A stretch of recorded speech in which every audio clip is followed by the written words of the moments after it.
Salam, selamat pagi. Terima kasih untuk tim pujian dan penyembahan yang memberi peluang untuk saya menyampaikan ucapan kesyukuran saya kepada jemaat Tuhan. Saya bersyukur kepada Tuhan untuk pelayanan Gereja Grace Rim Muda. Terima kasih atas semua baik jemaat Tuhan yang sangat dikasihi. Terima kasih kerana bersama dalam tubuh Kristus, bersama dalam gereja, menjadi gereja bagi Tuhan di tempat ini. Dan begitu juga saya bersyukur untuk semua pelayan HOM kena memberi diri dan memberi diri untuk melayan, dan saya bersyukur pada Tuhan kerana memberi yang terbaik dan kesetiaan dan usaha kamu yang begitu tekun dan untuk melayani dan memberi yang terbaik. Biarlah Tuhan terus memberkati hidup kamu dan kamu terus menjadi hamba pelayan Tuhan, dan Tuhan akan memberkati dan juga menghargai apa yang kamu lakukan untuk nama Dia di pelayanan yang sama kita lakukan di Gereja Grace Rim Muda. Dan ketiga, saya juga bersyukur atas apa yang telah Tuhan beri ataupun mencukupi untuk gereja. Lebih pertolongan daripada gereja CBC yang setiap bulan membantu kita dalam keuangan, dan juga jemaat Tuhan yang setia memberi untuk adanya berjalannya semua dicukup untuk pelayanan dari gereja. Bagi keluarga saya bersyukur kerana juga Tuhan selama yang di MCO ni dan semua kita di Korintin, ya saya bersyukur kerana ada masa kita telah ambil peluang masa ini untuk sama-sama mengadakan persekutuan untuk mendekat kepada Tuhan, lebih-lebih mengikuti pelajaran daripada devotion santapan firman yang Pastor Reynold berikan kepada kita, dan bersyukur dan saya percaya dan sangat segala pelajaran itu sangat mendorong keluarga saya untuk sama bertumbuh dalam iman. Dan saya bersyukur untuk jemaat Tuhan dan pelayanan Tuhan untuk kamu semua semasa MCO ini. Walaupun memang masa yang sukar untuk semua dari segi emosi, dari segi keadaan, tapi saya bersyukur kerana semua selamat, semua dalam dicukupi oleh Tuhan dalam hidup kamu. Dan biarlah Tuhan terus memelihara kita, menjaga kita menghadapi hari yang akan datang ini dengan penuh ketabahan, dan percaya Tuhan akan menyertai, dan Tuhan memberi kita sama kebijaksanaan untuk melakukan, untuk menjalankan hidup kita selepas ini, masa MCO ini. Kerana kita tahu bukannya hari-hari yang senang atas kena apa yang telah berlaku kepada ekonomi negara dan juga keadaan masyarakat amnya. Terima kasih. Shalom jemaat Tuhan yang saya kasih dalam Tuhan kita Yesus Kristus. Apa kabar kita semua pada pagi hari ini? Saya percaya setiap kita di dalam keadaan yang baik. Saudara, hari ini merupakan minggu pertama pada bulan Jun. Dan apa yang spesialnya, pada setiap minggu pertama merupakan minggu misi dan juga minggu pengucapan syukur. Jadi sebelum kita meneruskan ibadah kita pagi hari ini, saya mau mengingatkan kita bahwa sudahkah kita membawakan syukur kita di hadapan Tuhan pagi hari ini.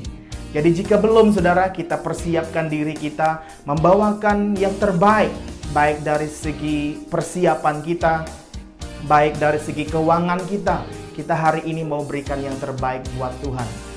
Jadi di dalam firman Tuhan di dalam Mazmur 100 berkata bahwa masuklah ke pintu pagarnya dengan mengucap syukur, ke pelantarannya dengan pujian, bersyukurlah kepadanya dan berkatilah namanya. Pagi hari ini kita mau bersyukur kepada Tuhan dan mau memberkati nama Tuhan kita. Sebelum kita memulakan ibadah kita, mari kita bersama-sama berdoa pagi hari ini dan saya pimpin kita di dalam doa. Haleluya Tuhan, haleluya Yesus. Bapa kami yang baik, Allah yang kami sembah, Allah yang menciptakan langit, bumi dan segala isinya. Pagi hari ini Tuhan Yesus kami bersyukur buat hari yang baru Engkau sediakan buat kami. Untuk nafas yang baru yang Engkau berikan buat setiap pribadi kami.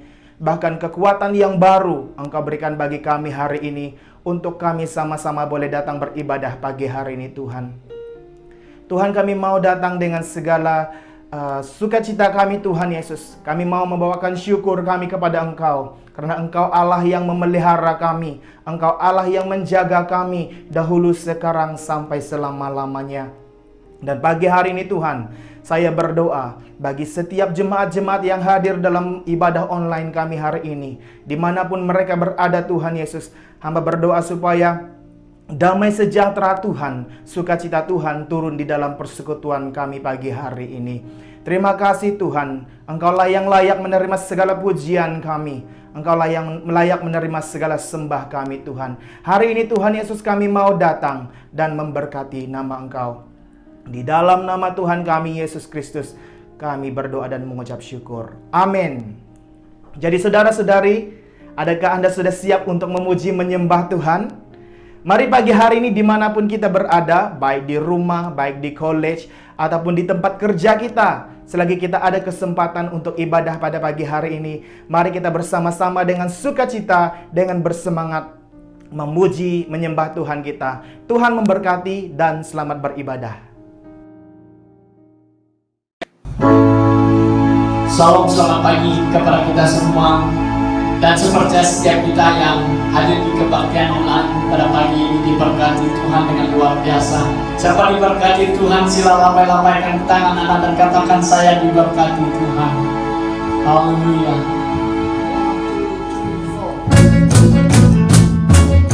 Terima kasih Tuhan. Haleluya.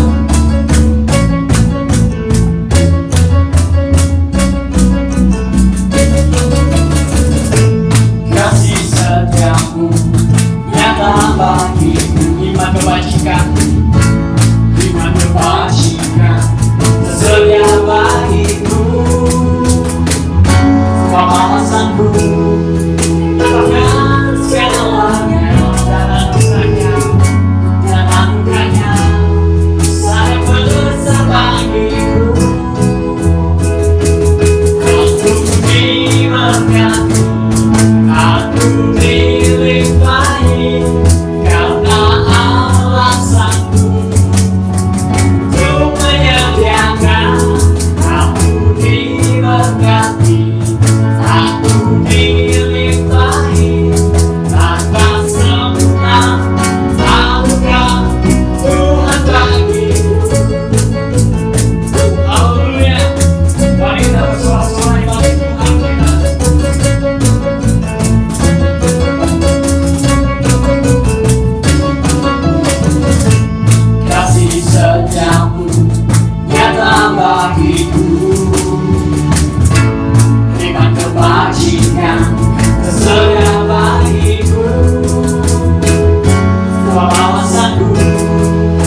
Hai, shalom, selamat pagi semua.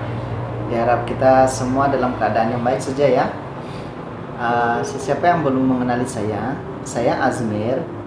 Dan di sini saya ingin mengungsikan satu kesaksian tentang kebaikan Tuhan di dalam diri saya sepanjang PKP inilah.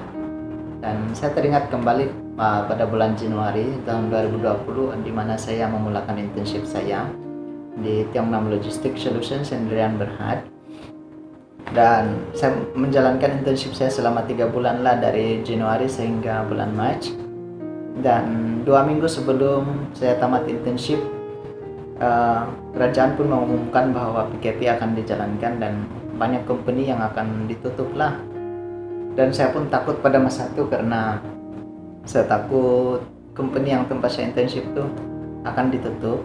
Jadi saya pun berdoa kepada Tuhan, minta hikmat dan petunjuk kepada Tuhan, dan syukur juga company yang tempat saya internship itu tidak juga ditutup karena dia berkaitan dengan transportation.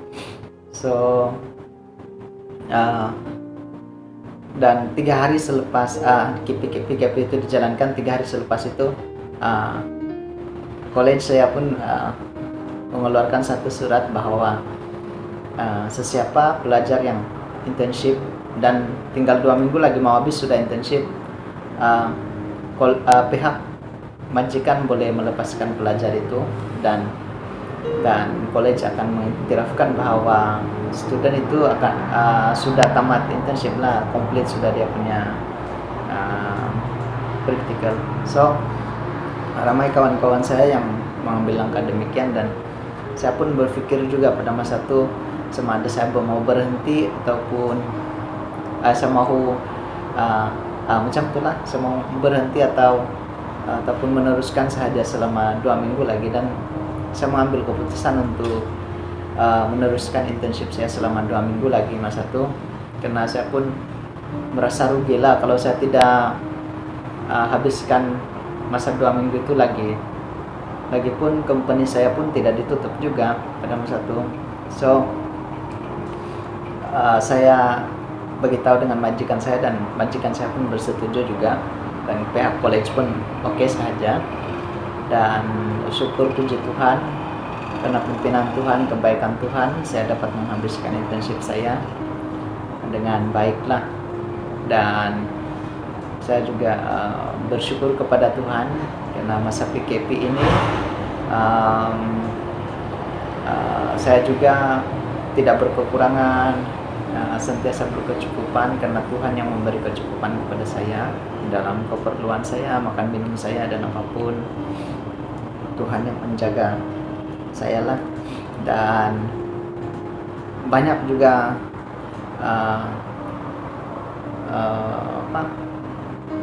kebaikan Tuhan yang saya alami, dan saya sungguh bersyukur kepada Tuhan karena kan sebelum ini kalau cuti saja confirm saya akan keluar dari jalan-jalan gitu, tidak duduk rumah lah. So kali ini kalau cuti terpaksa duduk rumah saja. So banyak masa dengan kawan-kawan, dengan keluarga, bagi yang berkeluarga lah, dan banyak masa untuk hilang cerita-cerita dengan kawan-kawan. Juga baca firman Tuhan, juga ada masa juga untuk buat semua itu. Dan yang terakhir sekali pula saya ingin mengucapkan selamat hari gawai kepada teman-teman yang berasal dari Sarawak, dan selamat menyambut Tadau Tagayo do Keamatan buat keluarga, teman-teman, dan saudara mara yang berasal dari Sabah. Dan bagi saya kan keamatan tahun ini jauh berbeza berbanding dengan yang tahun-tahun sebelum ini, karena saya menyambut keamatan dengan sendiri atau dengan teman-teman satu rumah sahaja lah. Tidak dapat sambut keamatan dengan keluarga di kampung. Kan sebelum ini kan asal keamatan saja memang balik kampung sambut keamatan dengan keluarga. So tahun ini memang jauh berbeda lah, disebabkan keadaan kan.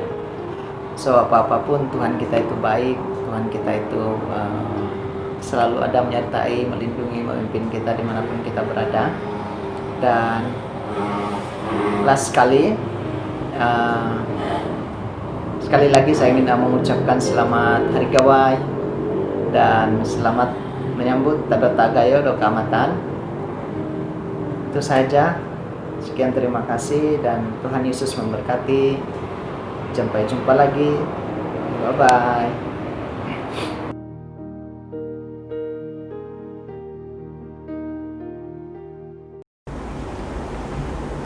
Salam jemaat Tuhan dan semua yang menonton kebaktian online pagi hari ini. Biar kasih karunia dan damai sejahtera daripada Tuhan Bapa, Yesus Kristus, serta sukacita dari Roh Kudus menyertai semua yang dikasihi dalam Tuhan Yesus. Saya bersyukur bersama dengan jemaat Tuhan dalam bagian penyampaian firman Tuhan untuk kita pagi hari ini, dan kita bersyukur untuk tim yang telah melayani kita dengan pujian dan penyembahan. Pagi hari ini saya akan bersambung daripada itu bahagian kedua daripada 2 Petrus bahagian 2 yang kita mulai minggu lepas, dan tajuk yang saya mau kita mengingat untuk bahagian ini yaitu Tuhan mengetahui mereka. Saya akan menyampaikan firman Tuhan ini dengan mula kita akan baca firman Tuhan. Lepas itu saya akan mengenal sedikit pengenalan daripada firman Tuhan ini, menolong kita mengapa Tuhan memberi beban ataupun untuk kita pada pagi ini, dan yaitu pentingnya bahagian firman Tuhan yang kedua ini. Lepas itu apa pelajaran ataupun pengajaran yang kita akan sama-sama belajar, dan oleh itu saya akan juga sokan apa tindakan yang kita perlu ambil dalam daripada apa yang kita telah mendengar daripada firman Tuhan. Sebelum kita mula, saya mau kita berdoa untuk firman Tuhan yang sama kita akan belajar pagi hari ini, supaya biar Roh Kudus yang menyertai dalam penyampaian dan juga pendengaran firman Tuhan pagi hari ini. Sama kita berdoa. Bapa yang di surga, kami bersyukur Tuhan, kami ini ada kerinduan kami Tuhan, yaitu Tuhan kami dapat bertemu Tuhan untuk datang dalam hadirat-Mu Tuhan.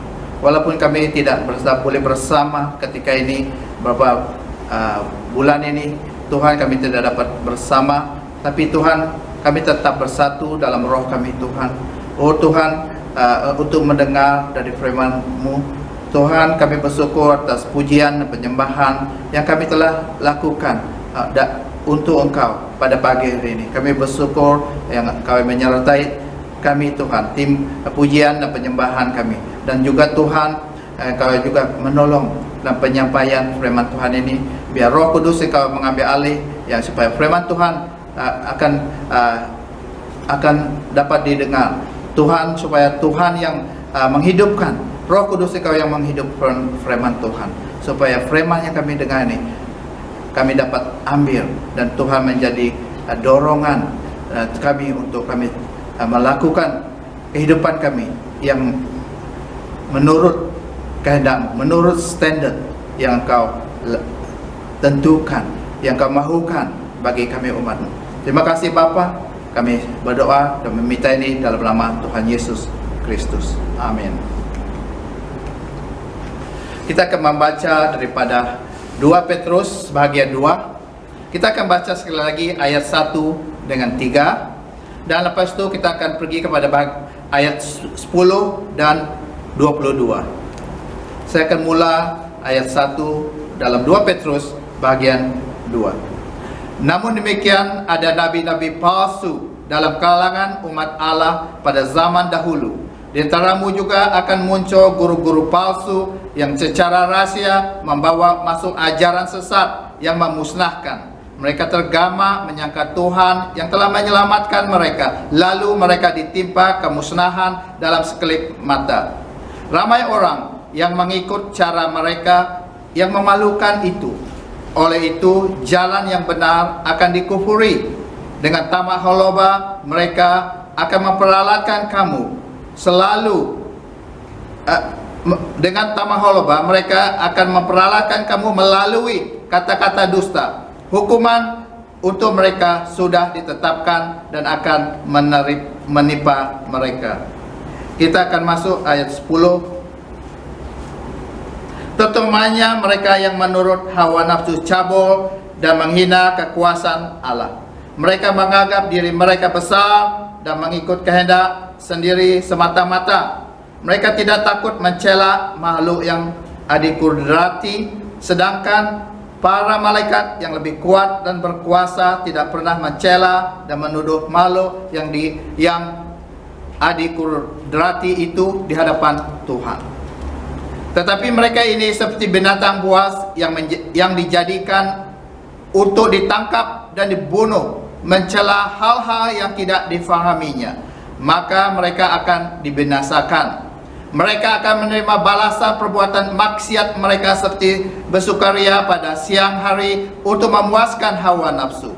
Mereka dipenuhi cacat, cela dan bergembira memperdayamu sambil berjamu bersamamu. Mata mereka dipenuhi nafsu cabul dan sentiasa berdosa, menggoda orang yang goyah imannya.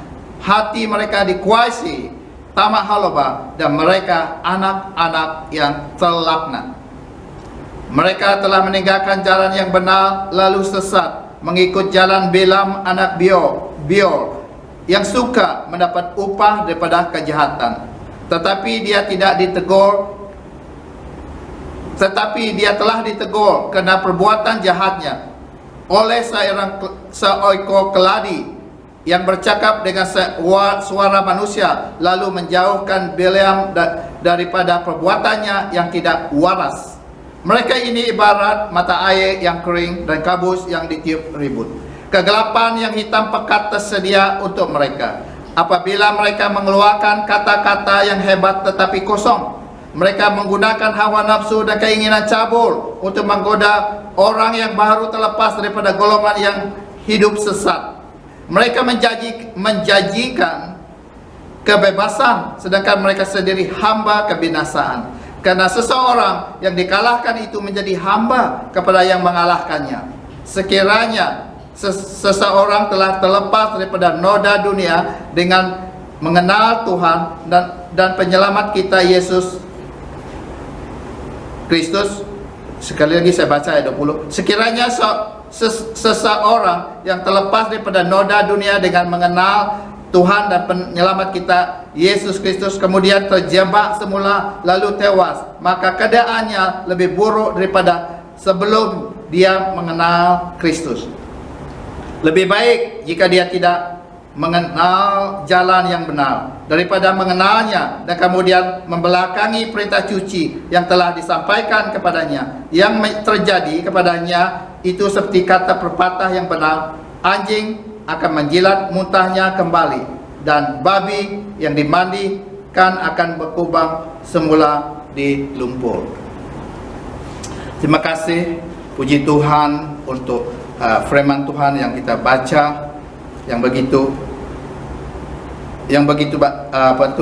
terang, sebagai sesuatu yang perlu kita ambil iktibar daripada apa yang berlaku sekarang.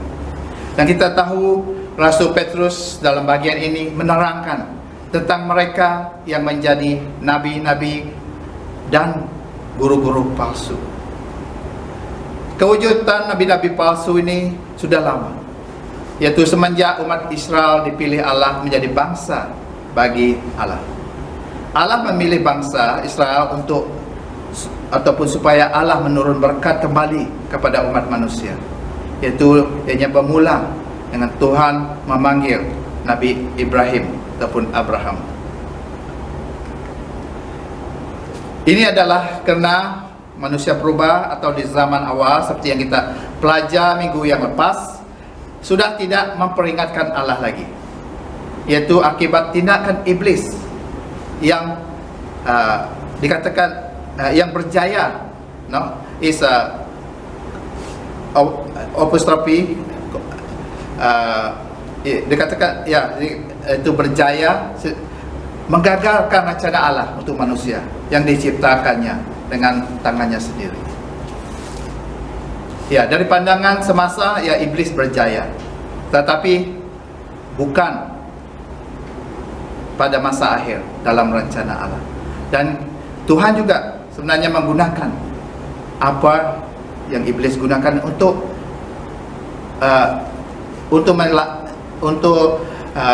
mempromot ataupun supaya rencana Tuhan itu terjadi ataupun dijalankan.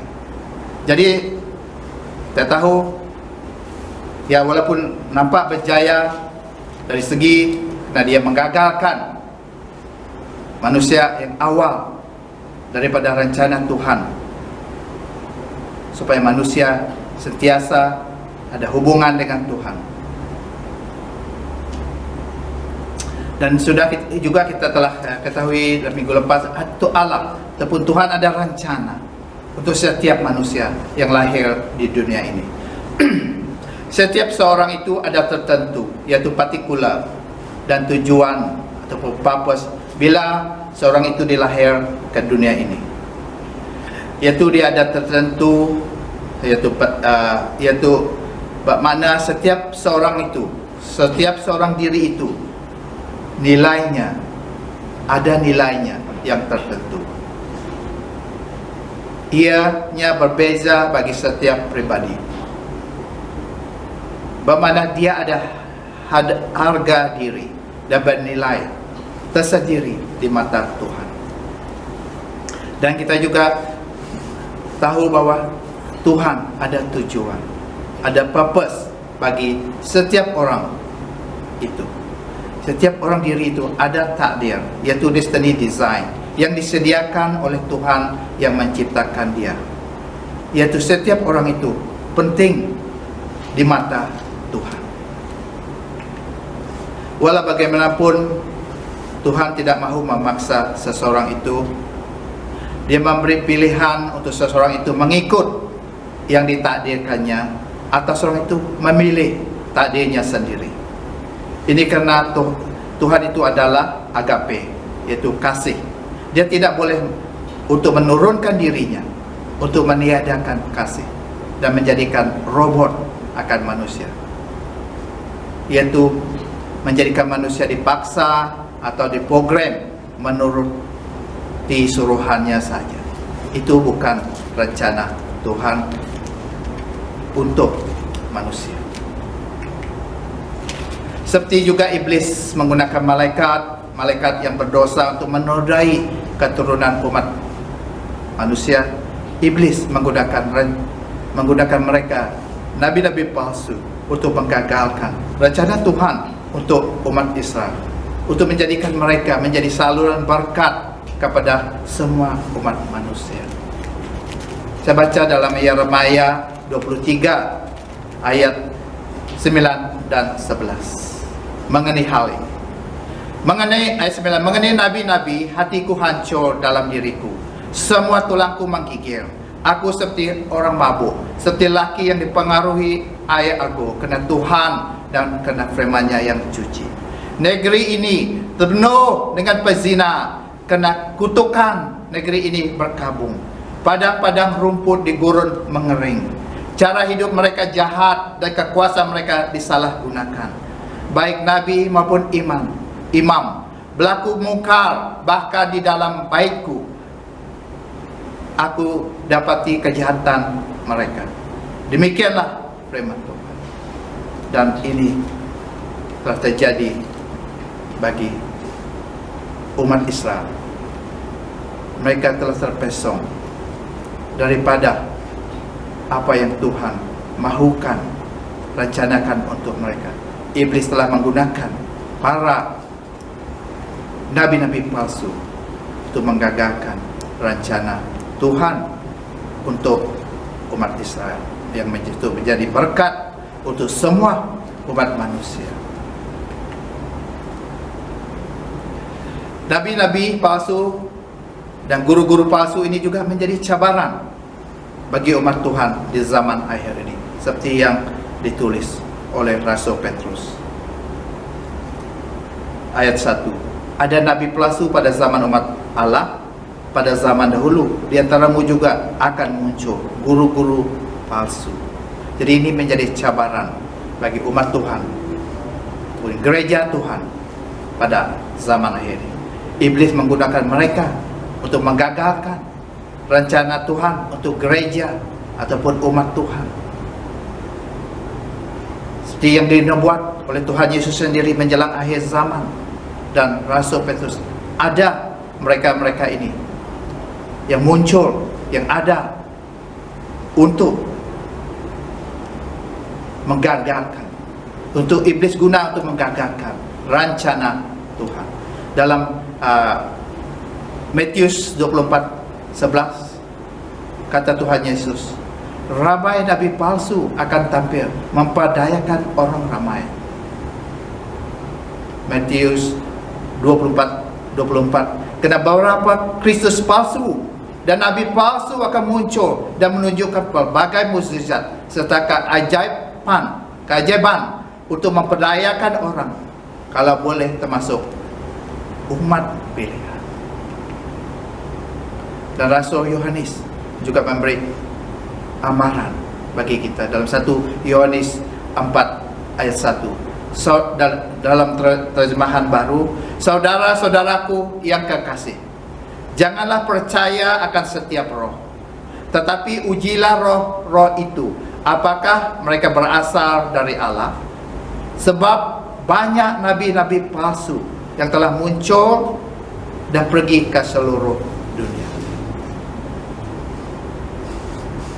Jemaat yang dikasihi, oleh itu kita belajar dan bandingkan apa yang kita perhatikan daripada firman Tuhan ini. Kita mesti berwaspada dengan nabi-nabi dan guru-guru palsu ini. Kita tidak mahu melihat rencana Tuhan digagalkan iblis untuk gereja umat Tuhan Yesus Kristus pada zaman kita ini. Ini karena kemusnahan adalah kesudahan bagi mereka dan orang-orang yang mengikut jalan terkutuk yang mereka bawa dan ajar. Pagi ini daripada firman Tuhan yang kita baca, ada 3 pengajaran yang saya mau kita sama-sama belajar pada pagi hari ini, yaitu dalam 3 bentuk soalan. Siapa mereka ini? Yaitu nabi dan guru-guru palsu. Dan bagaimana operasi mereka? Dan apa kesudahan mereka? Jadi itu 3 pelajaran yang kita sama-sama belajar pada pagi hari ini. Siapa mereka? Nabi-nabi dan guru-guru palsu ini. Pertama, daripada firman Tuhan ayat 1b, yang secara rahasia membawa masuk ajaran sesat yang memusnahkan. Jadi mereka ini adalah pembawa ajaran sesat. Mereka adalah agen iblis ataupun undercovers for Satan, yaitu untuk setan, iblis menyusup masuk dalam gereja Tuhan dan melakukan kegiatan jahatnya, dan seperti membawa pembalahan dalam gereja. Dalam 1 Korintus 11, 17 dan 19, dalam 1 Korintus bagian 11 ayat 17, dalam memberimu petunjuk yang berikut, aku tidak memujimu, karena apabila kamu berhimpun, bukan kebaikan tapi keburukan yang timbul. Pertama kali apabila kamu berhimpun sebagai suatu jemaah, aku dengar kamu berkelompok dan aku percaya sebagian yang ku dengar. Sememangnya ada dalam kalanganmu pasti terbentuk beberapa kelompok sehingga mereka yang diperkenan Allah menjadinya. Jadi ini cara iblis, yaitu dia adalah menggunakan mereka ini, nabi-nabi palsu, guru-guru palsu ini, untuk membawa ajaran sesat dan membawa pembalahan. Dan kedua, mereka ini adalah penyangkal Kristus. Penyangkal Kristus, yaitu anti-Kristus. Menyangkal Tuhan yang telah menyelamatkan mereka. Di firman Tuhan ayat 1 kan. Mereka menyangkal Tuhan yang telah menyelamatkan mereka. Jadi mereka menggunakan nama Kristen saja sebagai pengikut Kristus, tapi jauh di hati itu tidak benar. Tidak benar-benar percaya kepada penebusan Kristus dan pribadi Yesus Kristus sebagai Tuhan untuk hidup mereka. Mereka masih menyukai hidup lama dan masih menjalankan kegiatan kegelapan mereka. Dan mereka ini seperti tadi adalah pembawa ajaran sesat. Jadi mereka juga adalah pengajar yang mencampur keduniaan dalam ajaran mereka. Yaitu ayat 15 kita dengar, mereka telah meninggalkan jalan yang benar.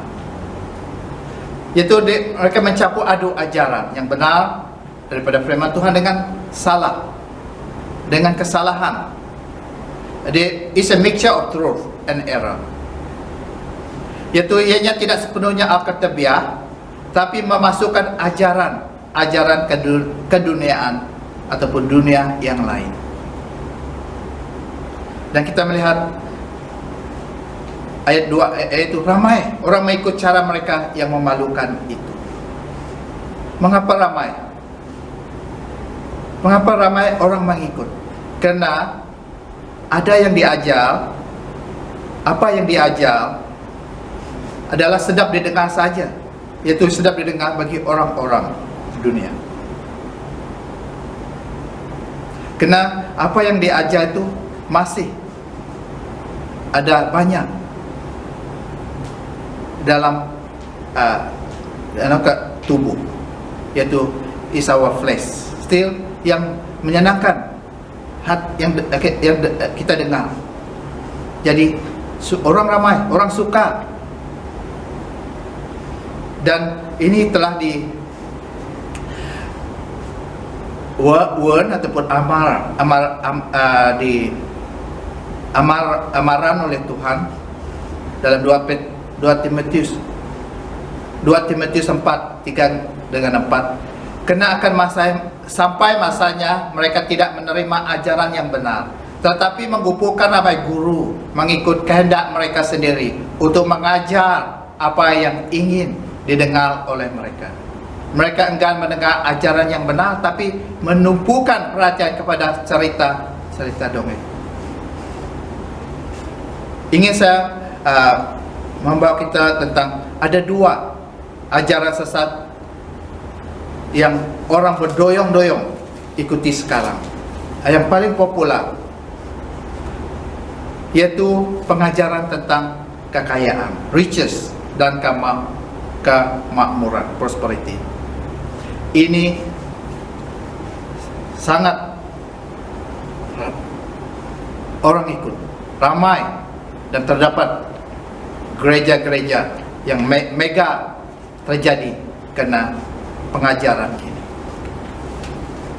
Yaitu ajarannya itu bahwa Allah menjadikan setiap orang Kristen itu mesti sehat dan kaya di dunia ini. Jadi ramai orang telah pergi ke guru-guru palsu ini untuk mencari formula menjadi kaya dan sehat. Mereka mencari jalan yang singkat dan juga yang sedap didengar. Tidak ada challenges. Ini yang satu ajaran yang sangat ajaran yang menjadi satu ajaran sesat yang digunakan untuk menjatuh umat-umat Tuhan. Ada satu lagi yang kita dengar yang diajar sekarang, yaitu pengajaran hyper grace, yaitu pengajaran hyper ini ketidakbatasan kasih karunia, yaitu ajaran yang mengatakan bahwa kalau menjadi orang Kristen boleh melakukan apa dosa, karena kasih dan kasih karunia itu tidak ada batasnya. Dan kita tahu ini adalah salah daripada firman Tuhan. Mereka menyalahgunakan ayat-ayat firman Tuhan untuk kepentingan pribadi dan menghalalkan perbuatan dosa. Jadi kita sebagai umat Tuhan pada zaman ini kena berhati-hati dengan ajaran daripada kebanyakan gereja-gereja mega ini. Jangan kita ikut apa yang diajar, karena mereka akan mencampurkan kebenaran firman Tuhan dengan ajaran dunia yang sedap didengar tetapi adalah salah dan sebenarnya tidak juga ada kuasa langsung.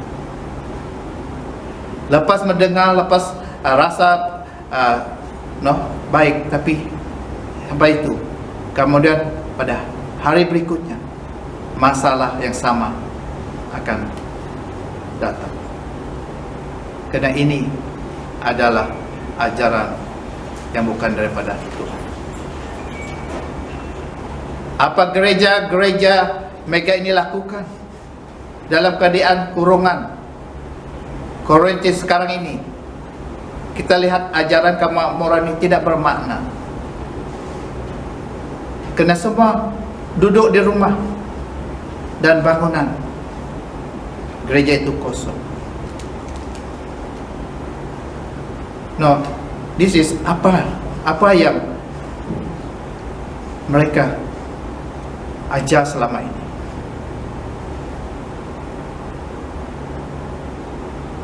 Menjadikan ini tidak bermakna. Kena jemaat duduk di rumah dan tidak boleh keluar, dan bangunan gereja itu kosong. Di mana kuasa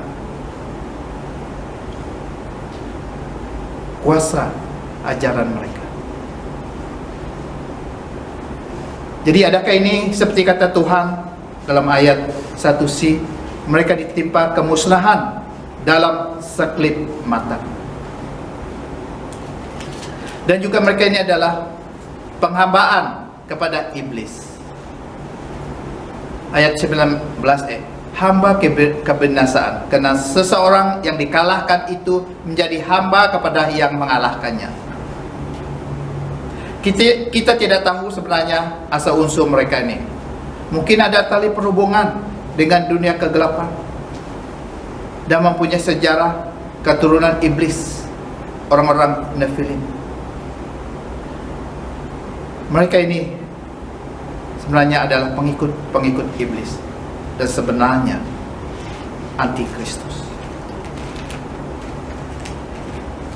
Jadi itu yang bagian pertama. Siapa mereka? Jadi bagaimana firman Tuhan mengatakan, bagaimana operasi mereka, bagaimana mereka melakukan kegiatan mereka, bagaimana mereka beroperasi. Pertama adalah mereka menipu diri sendiri, self-deception, yaitu dengan jalan yang tidak bermoral, tidak berhala, tidak bermoral, immoral ways, dan melakukan ini dengan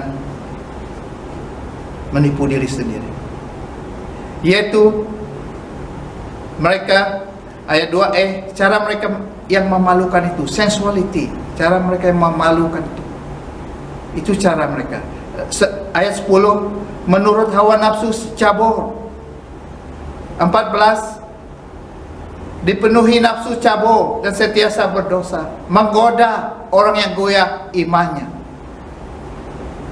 Ayat 18, menggunakan hawa nafsu dan keinginan cabur untuk menggodakan orang yang baru terlepas daripada golongan yang hidup sesat. Ayat 13, perbuatan maksiat mereka seperti bersukaria pada siang hari untuk memuaskan hawa nafsu, dan dipenuhi cacat cela dan bergembira memperdayakanmu sambil berjamu bersamamu. Wow, itu cara mereka memperdaya dan menggodakan jemaat Tuhan yang lama untuk melakukan maksiat. Mereka juga mencemarkan pelayanan Tuhan dan nama baik gereja Yesus. Itu cara mereka menggunakan, yaitu mereka begitu menipu diri sendiri dengan jalan yang tidak bermoral. Dan kedua, cara mereka adalah dengan tamak holoba, by greed. Firman Tuhan ayat 3, dengan tamak holoba mereka akan memperalatkan kamu melalui kata-kata dusta. Ayat 10b, hati mereka dikuasai tamak holoba. Bermakna mereka ini adalah orang yang tidak ada kepuasan dengan kecukupan yang ada mereka miliki, tapi mahu banyak dan lebih banyak lagi. Tidak ada arti kepuasan dalam diri mereka. Mereka begitu tamak holoba. Pelayanan dan jemaat Tuhan dipergunakan untuk kepentingan memperkayakan mereka. Ini operasi mereka, selalu dengan jalan yang tidak bermoral dan juga dengan tamak holoba. Kedua, yaitu mereka juga sangat angkuh, keangkuhan diri, self-will. Mereka tinggi diri ataupun sombong. Kita melihat ayat 10, dia kata menganggap diri mereka besar dan mengikut kehendak sendiri semata-mata. Mereka tidak takut mencela makhluk yang adikudrati. Ayat 12 juga B, mencela hal-hal yang tidak difahami. Ayat 18, mengeluarkan kata-kata yang hebat tetapi kosong. Sangat angkuh, tidak takut bercakap terhadap kekuasaan di alam roh. Unsur yaitu adikudrati ini adalah unsur-unsur kekaguman dan keajaiban, sesuatu yang di luar kekuasaan alam, seperti kuasa malaikat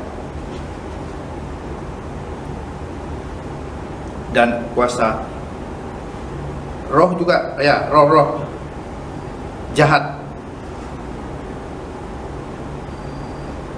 Tapi mereka ini tidak takut. Mereka sangat angkuh terhadap kekuasaan dalam roh. Yaitu juga mereka kurang ataupun tidak menghormati kuasa pemerintah seperti undang-undang negara.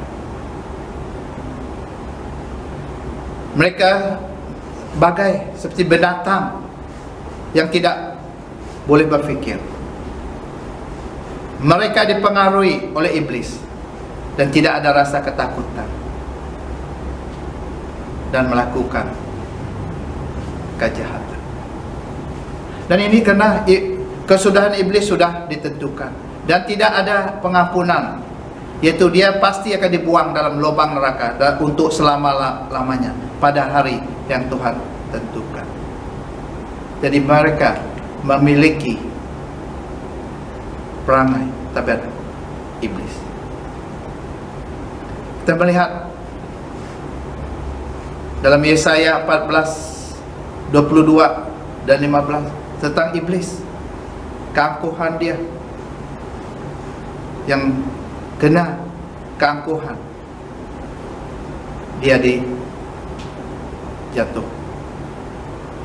daripada melayang di hadapan Tuhan. Kita baca dalam Yesaya 14, 22 dan 15. Betapa engkau jatuh dari langit, wahai bintang timur, anak fajar, engkau ditumbang ke bumi, wahai penakluk bangsa-bangsa. Engkau tadinya berkata dalam hatimu, aku hendak naik ke langit, aku hendak meninggikan takhtaku mengatasi bintang-bintang Allah. Aku hendak duduk di pegunungan pertemuan di hujung sebelah utara. Aku hendak naik mengatasi ketinggian awan-awan. Aku hendak menyamai yang maha tinggi. Tapi engkau telah diturun ke dalam kubur, ke hujung liang kubur. Ya, jemaat yang kekasih daripada Tuhan, mungkin kita tertanya, apa yang membuat mereka ini bertindak atau sampai bersikap begini? Kenapa ada orang, yaitu mereka ini, nabi-nabi dan guru-guru palsu, dan yang mungkin telah percaya kepada Yesus Kristus dan boleh digunakan oleh iblis sampai begitu teruk sekali. Ini dalam ayat 20.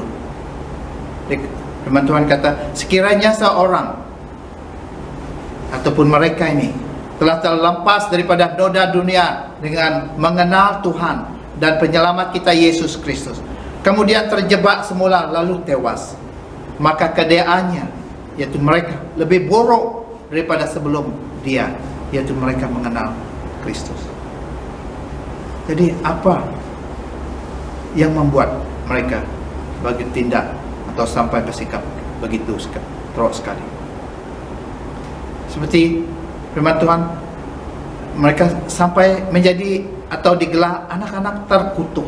Seperti ayat 14, mereka anak-anak yang taklak. Dan sampai mereka tidak ada harapan langsung lagi. Dalam ayat 17, mereka ini ibarat mata air yang kering dan kabus yang ditiup ribut, kegelapan yang hitam pekat tersedia untuk mereka. Dan sampai mereka dipanggil atau disamakan seperti babi atau seperti anjing dan babi. Ayat 22, seperti kata pepatah yang benar, anjing akan menjilat mutahnya kembali, dan babi yang dimandikan akan berkumbang semula di lumpur. Saya percaya ini adalah, mungkin saya sebut saja ada dua perkara. Dan ini adalah bukannya berlaku dengan masa yang pendek, tapi melalui beberapa masa dan peringkat di mana hati mereka menjadi keras ataupun hardening. Ini adalah kena satu, mereka mempersoalkan Tuhan. Dalam Ibrani 4:2, Injil telah disampaikan kepada mereka, kepada kita dan kepada mereka, tapi firman yang didengar mereka tidak menguntungkan mereka karena tidak berpandu dengan iman. Dan ini mungkin sebabnya selalu mempersoalkan Tuhan, sedangkan kita ini manusia biasa dan tidak dapat mengetahui semuanya. Kita tidak mungkin dapat menguasai diri jika Tuhan memberitahu semua perkara yang kita mahu tahu. Ya, saya puji Tuhan yang memberi manusia, kita ini daya pikiran yang ingin tahu, dan juga untuk mau menyelesaikan sesuatu mungkin,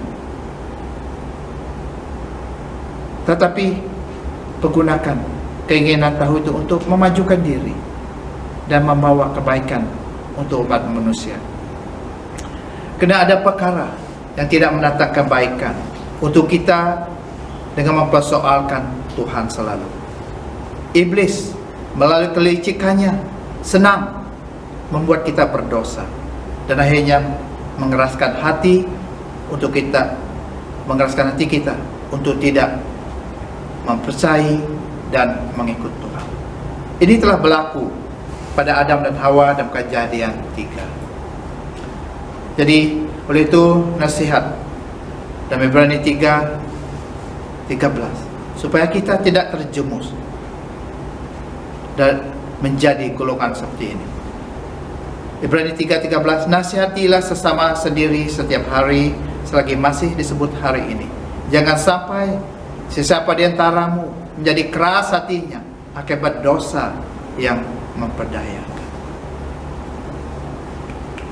Kedua adalah besar kemungkinan mengapa mereka begitu menjadi begitu teruk sekali adalah kerana tidak mahu responsif ataupun menghiraukan terhadap pembetulan Allah, pembetulan Tuhan dalam kehidupan. Dalam Ibrani 4:7, maka dia menetapkan satu hari lain dalam firman-Nya kepada Daud, hari ini setelah sekian lama, yaitu hari ini jika kamu mendengar suara, jangan keraskan hatimu, yaitu kerana tidak mahu tunduk kepada ajaran dan pembetulan Tuhan dalam hidup untuk memberi, dan ini akan memberi ruang untuk iblis menguasai diri. Mengapa Tuhan memberi kita melakukan, menegur kita? Adalah kerana Tuhan mengasihi kita. Itu sebabnya dia menegur. Oleh itu, baliklah kepada Tuhan dengan merendahkan diri dan minta pengampunan daripada Tuhan. Kita melihat mengapa Tuhan menegur dalam Amsal 3:11 dan 12. Firman Tuhan, hai anakku, janganlah padang sepi pengajaran Tuhan, dan janganlah berasa geram terhadap tegurannya, kerana Tuhan menegur orang yang dikasihinya, seperti seorang bapa terhadap anak yang dikasihinya. Dalam Ibrani juga 12:5 dengan 6, kamu telah melupa nasihat yang disampaikan kepadamu seperti kepada anak-anak sendiri. Anakku, jangan pandang ringan pengajaran Tuhan, dan jangan tawar hati apabila dia menegurmu, kerana Tuhan mengajari orang yang dikasihinya dan menghukum sesiapa yang diterimanya sebagai anak. Jadi bila Tuhan menegur adalah kerana Tuhan mengasihi, untuk kita membetulkan kalau ada kita melalui jalan yang tidak diredainya, kita balik kepada Tuhan. Dan ini yang membolehkan kita mengikut Tuhan, supaya iblis tidak diberi ruang untuk menguasai dia. Ya, kita respon, kita lihat, kita perhatikan, dan kita ambil tindakan bila Tuhan menegur. Jika ada pembetulan yang Tuhan lakukan dalam hidup kita. Dan yang terakhir, apa kesudahan mereka? Bagi mereka ini, apa kesudahan? Tuhan telah menulis dalam beberapa ayat, yaitu pertama, kemusnahan, kebinasaan, there's a destruction akan berlaku. Dalam ayat 1, mereka ditimpa kemusnahan dalam sekelip mata. Dan Filipi 3 ayat 19, kesudahan mereka adalah kebinasaan, Tuhan mereka adalah perut mereka, kemuliaan mereka adalah dalam keaiban mereka. Mereka menumpukan fikiran kepada perkara dunia. Dari ayat 12, 2 Petrus bagian 2, tapi mereka ini seperti binatang buas yang dijadikan untuk ditangkap dan dibunuh, mencela hal-hal yang tidak difahami, maka mereka akan dibinasa. Mereka akan dibinasakan. Dan kedua, yaitu penghukuman. Penghukuman, condemnation, akan menimpa. Seperti ayat 3b, hukuman untuk mereka sudah ditetapkan dan akan menimpa mereka. Mereka tidak dapat lari. hukuman sudah ditetapkan. Dan juga ayat 17b, kegelapan yang hitam pekat tersedia untuk mereka. Ayat 20b, maka keadaannya, yaitu mereka lebih buruk daripada sebelum mereka mengenal Kristus.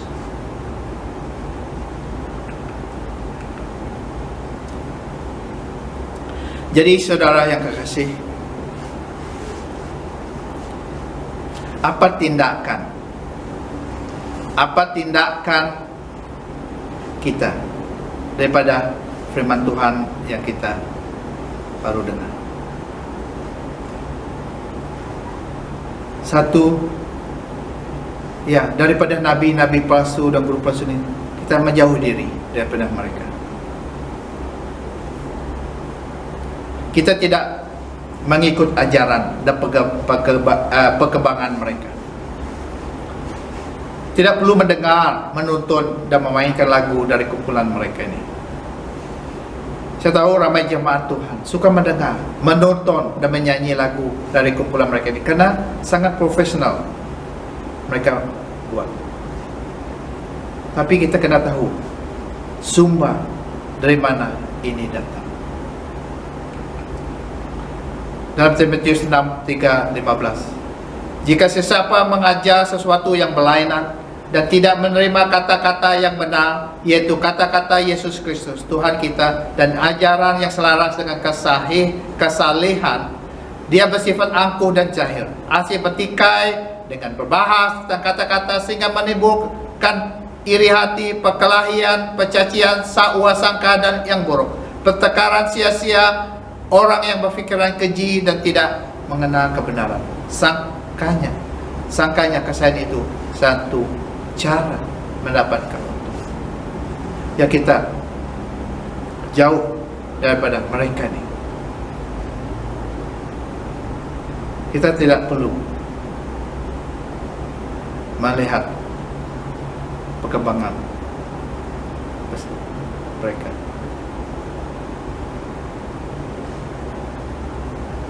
Kedua, yang saya minta supaya kita sentiasa bertumbuh dalam Tuhan, yaitu baik dalam pemuridan dan kematangan dalam kehidupan dalam Tuhan, dengan bersekutu dengan Tuhan Yesus bersama Roh Kudus.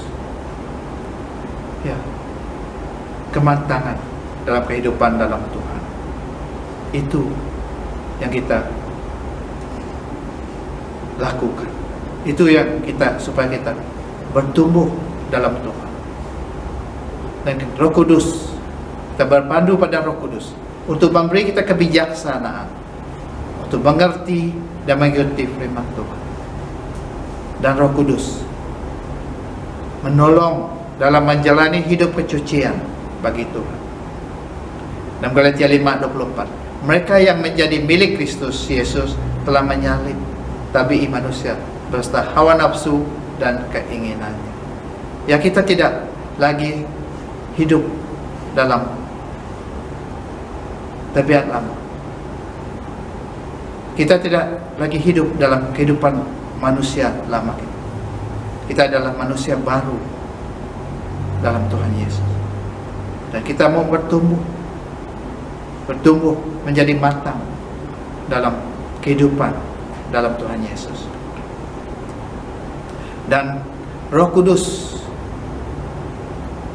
juga akan mengembang dan melakukan kasih dalam hati kita, seperti Galatia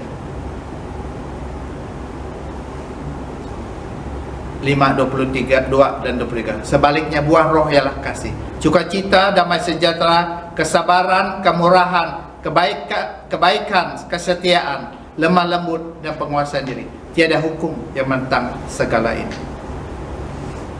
Ya, sama kita berdoa untuk Tuhan menolong kita melakukan tema kita tahun ini, yaitu kita memenuhi standar Allah dalam kasih, kesucian dan Roh Kudus.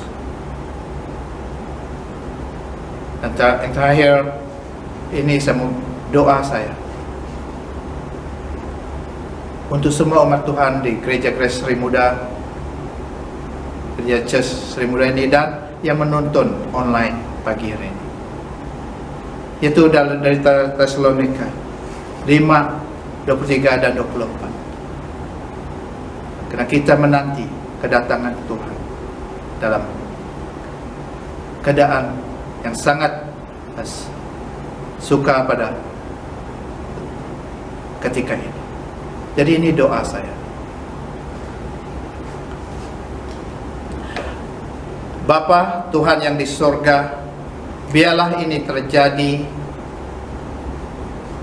bagi umatmu di Gereja Grace, Gereja Church Sri Muda ini Tuhan. Gereja Sri Muda ini Tuhan. Umatmu di Sri Muda ini. Setiap jemaatmu Tuhan.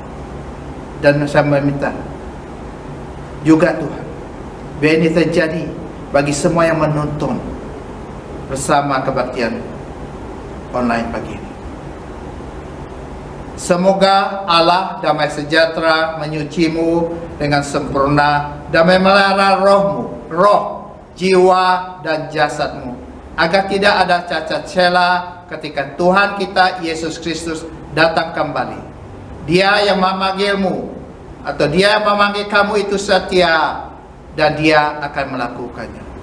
Dalam nama Tuhan Yesus Kristus yang berkuasa di bumi dan di surga, kedatanganmu Tuhan kami nantikan. Amin. Tuhan memberkati dan mengasihi jemaat yang dikasihi Tuhan.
Hai, Salam GCSM Family, apa kabar semua?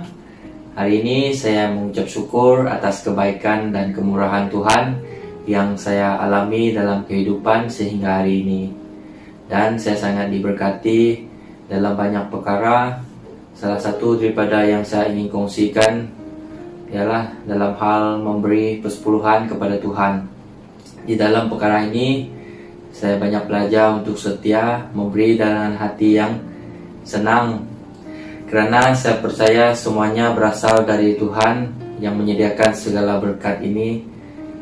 Dan saya juga bersyukur kepada Tuhan dalam pemeliharaannya pada setiap waktu. Dan saya percaya juga Tuhan sentiasa setia, Dia adil dalam segala perkara. Bahkan Dia juga Maha tahu apa yang ada di dalam hati dan pikiran kita. Sekian dari saya. Tuhan Yesus memberkati. Shalom GSM Family. Hari ini saya mengucapkan syukur untuk perlindungan dan kesehatan yang Tuhan telah berikan untuk diri saya dan keluarga saya yang berada di Miri, Sarawak sepanjang pandemik COVID-19 ini.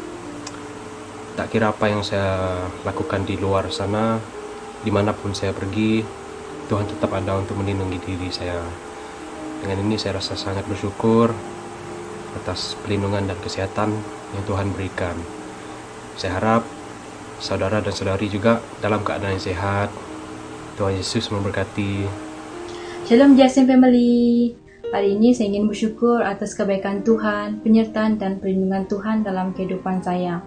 Melihat kebaikan Tuhan di sepanjang saya belajar di MSU Shalom, di mana tahun ini adalah tahun kelima saya belajar di MSU. Dari diploma sehingga degree sekarang ini. Saya percaya saya sampai ke tahap ini karena anugerah dan hikmat yang Tuhan berikan kepada saya. Saya juga bersyukur atas kekuatan yang Tuhan berikan kepada saya di saat saya berjauhan dengan keluarga saya. Pada hari ini, saya juga bersyukur atas kesehatan yang baik pada musim COVID-19 ini. Ini saja daripada saya. Tuhan berkati. Shalom GSM Family. Hari ini saya ingin bersyukur atas berkat, keselamatan dan kesehatan yang telah Tuhan berikan kepada saya. Dan saya sangat berterima kasih kepada Tuhan atas segalanya. Dan semoga Tuhan memberkati kita semua. Shalom jemaat Tuhan semua, apa kabar? Saya harap saudara-saudari semua dalam keadaan yang sehat dan sejahtera. Saya ingin bersyukur kepada Tuhan karena kesehatan yang baik yang Tuhan berikan sehingga saya dapat keluar untuk berjogging seperti pada hari ini. Saudara dan saudari juga dapat mengekalkan kesehatan saudara. Tuhan Yesus memberkati. Shalom JSM Family. Hari ini saya ingin mengucap syukur atas kebaikan dan penyertaan Tuhan yang membuka jalan bagi saya untuk kembali ke Bintulu dan kini berada di rumah bersama family. Campur tangan Tuhan begitu nyata bagi saya secara pribadi dalam persiapan saya untuk kembali tempoh hari. Semuanya dapat diuruskan dalam tempoh 1 hari yang diberikan untuk mempersiapkan semua dokumen yang saya perlukan. I just want to say thank you to Phoebe, Alias dan juga Jojo yang telah membantu saya. Sesungguhnya tanpa kalian saya tidak akan dapat balik. Jadi sekian dari saya, sampai kita jumpa lagi. Take care, stay safe and God bless everyone. Shalom keluarga JSM. Hari ini saya ingin mengucap syukur atas kebaikan Tuhan dalam kehidupan saya, yaitu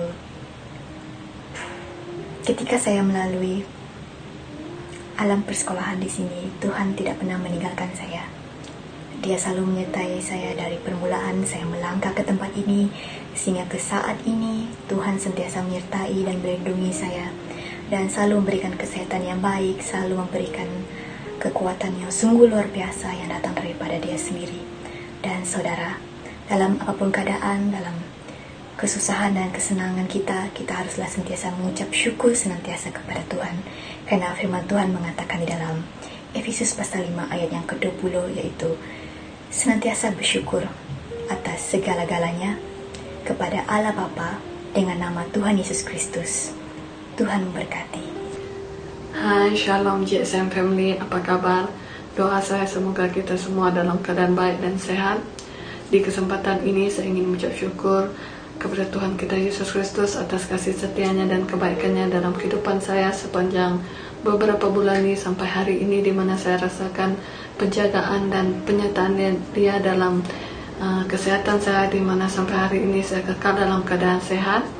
Dan tidak lupa juga dalam hal pekerjaan saya dan keperluan saya seharian, di mana saya tak pernah rasa kekurangan apapun walaupun dalam situasi yang sekarang ini yang agak sukar.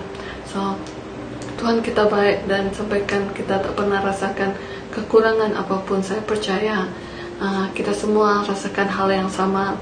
Jadi marilah kita terus mengucap syukur kepada Tuhan kita Yesus Kristus karena Dia baik. Kasih-Nya kekal untuk selama-lamanya. Tuhan Yesus memberkati. Amin. Shalom GSM Family. Apa kabar semua? Saya berharap semuanya berada dalam keadaan yang baik-baik saja. Hari ini saya ingin mengucap syukur atas kebaikan Tuhan sepanjang saya berada di Semenanjung ini. Saya sangat diberkati mempunyai sebuah keluarga yang menyayangi dan menyokong saya selalu. Di sini saya ingin mengucap syukur atas pimpinan dan campur tangan dari Tuhan. Saya telah tamat pengajian di Management and Science University dengan jayanya. Sepatutnya hari convocation saya akan diadakan pada tahun ini. Akan tetapi belum ada pengumuman rasmi dari pihak universiti, dan juga dengan keadaan negara kita pada saat ini, ianya kemungkinan akan ditangguhkan. Walaupun berasa kecewa jika terlepas hari yang dinantikan itu, saya tetap percaya Tuhan punya rencana yang lebih baik lagi lepas ini. Dalam 1 Tesalonika 5 ayat 16 hingga 18 berkata, "Bersukacitalah senantiasa, tetaplah berdoa, mengucap syukurlah selalu dalam segala hal, oleh sebab itulah yang dikehendaki Allah di dalam Kristus Yesus bagi kamu." Sekian dari saya, Tuhan memberkati. Bye. Hai, Shalom GSM Family. Pada saat ini saya ingin mengucap syukur atas kebaikan Tuhan dalam pelajaran saya. Selepas SPM, saya mengalami pergumulan dalam melanjutkan pelajaran saya ke tahap yang lebih tinggi. Dan selepas melalui doa dan beberapa kerja keras, kini saya berada dalam bidang kejururawatan dengan sponsorship oleh sebuah hospital yang berada di Kuala Lumpur. Dan puji Tuhan, setakat ini saya berjaya untuk melangkah ke semester 4 dalam pelajaran saya, dan saya percaya kalau tanpa Tuhan saya tak tahu di mana saya akan berada. Jadi saudara, saya ingin nasihatkan tetap mengandalkan Tuhan dalam apapun situasi anda ataupun apapun masalah anda, kerana Tuhan pasti mendengar dan menolong.